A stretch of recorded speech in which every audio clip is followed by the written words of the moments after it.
Lagi-lagi publik dihebohkan dengan penangkapan Tom Lembong, mantan Menteri Perdagangan era Jokowi ini dengan dugaan korupsi impor gula pada tahun 2015 silam. Tapi anehnya, penangkapan itu terjadi pada tahun ini, yaitu tahun 2004. Dan padahal itu pun belum ada bukti yang cukup kuat. Tapi entah kenapa yang statusnya masih tersangka, tapi Tom Lembong ditangkap oleh Kejaksaan Agung dengan bermacam alasan dengan alibi sudah merugikan negara.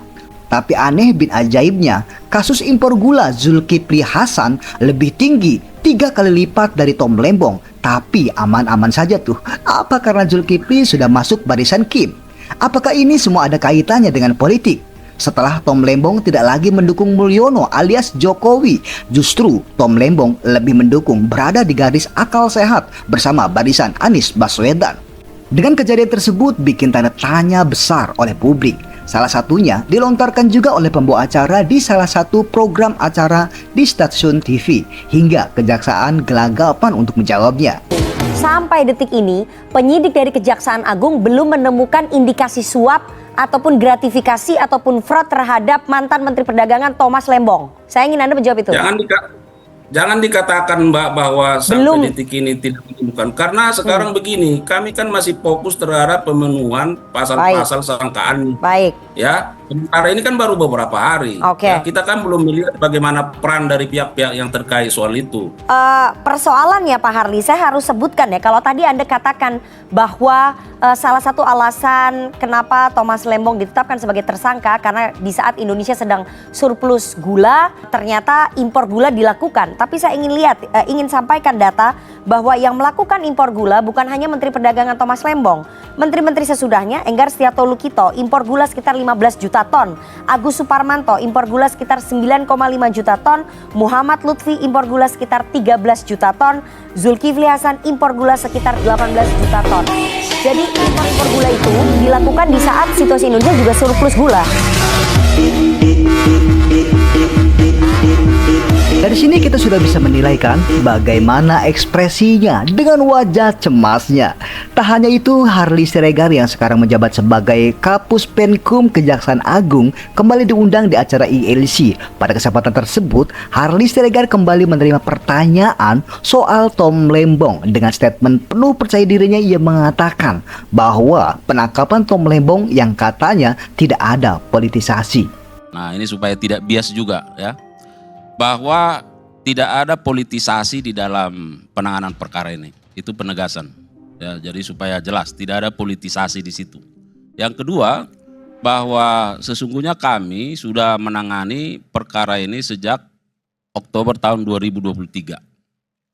Nah, jadi kalau kita runut berarti penyidikan di Oktober 2023, kemudian ada penyelidikan sebelumnya, dan tentu ada laporan pengaduan masyarakat. Ya, jadi dikaji, kemudian diselidiki. Di 2016 bahwa memang pemerintah menyatakan ada kebutuhan sekitar 200.000 ton gula mentah tadi. Nah, oleh karenanya di 2016 dalam rangka menjaga stabilisasi harga gula dan stok gula nasional, tersangka TTL ini juga memberikan persetujuan untuk melakukan importasi sebanyak 300.000 ton. Dan di sini ada kerjasama PPI, ya, PPI yang menggandeng bekerjasama dengan setidaknya 8 perusahaan swasta. Nah, seharusnya core bisnisnya dari perusahaan swasta ini tidak dalam konteks penyediaan gula kristal putih, tetapi bersifat rafinasi. Nah, kalau mau melakukan importasi terhadap gula kristal putih, itu harus BUMN langsung yang melakukan itu. Jadi tidak boleh swasta. Dan yang paling kita lihat di dalam perbuatan ini, seolah-olah PPI ini sebagai BUMN seolah-olah membeli gula ini, yang ternyata ini sudah dipasarkan oleh para terafiliasi dari perusahaan-perusahaan swasta ini dengan head yang di atas harga harga eceran tertinggi. Jadi kalau headnya itu 13.000, dia jual 16.000 per kilo.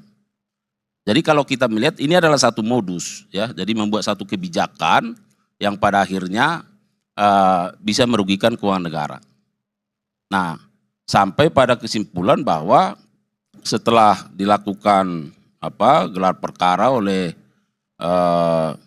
penyidik bahwa ditemukan bukti permulaan yang cukup ya, bahwa kedua tersangka ini ditetapkan setelah dilakukan pemeriksaan sebagai saksi dan ditetapkan sebagai tersangka dan dilakukan penahanan. Itu saya kira cerita singkatnya soal yang kemarin. Disinilah waktu yang tepat bagi Haris Azhar melontarkan argumentasi menohoknya pada Hardy Siregar dengan memberi edukasi soal hukum. Semua profesi ada setannya, semua profesi ada malaikatnya.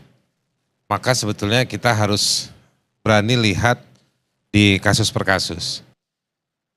Negeri ini bisa bagus kalau penegakan hukumnya baik. Tapi kalau penegakan hukumnya dipolitisasi, dijadikan panggung, tergantung hukum acara viral atau tidak viral, saya pikir ini ancaman justru, hukum justru menjadi ancaman buat kita, tapi bukan menjadi tempat untuk kita berlindung. Di sisi lain dengan apa yang terjadi saat ini membuat semua publik kaget dibuatnya. Dengan penangkapan Tom Lembong tersebut, Surya Paloh pun memberikan komentarnya. Aku juga tentu itu suasana yang amat memprihatinkan bagi saya sebagai ketua umum Partai Nasdem.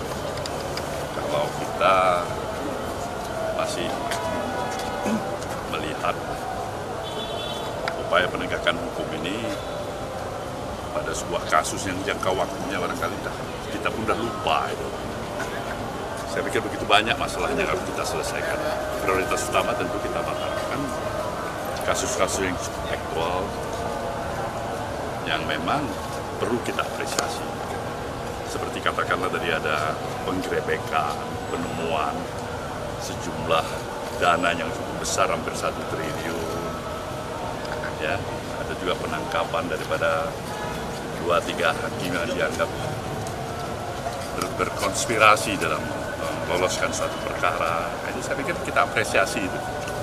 Tapi nggak ada angin, nggak ada hujan, tiba-tiba ada Tom Lembong, itu ada kebijakannya salah, dianggap kurang 10 tahun yang lalu. Kita juga terkejut itu. Tapi melihat kasus itu seperti apa di tengah pemerintahan baru yang baru dimulai gitu, apa semacam bentuk kehati-hatian untuk para menteri untuk supaya tetap ada berada di garis. Kita mau membesarkan hati kita semua, ini pemerintahan kita confident harus.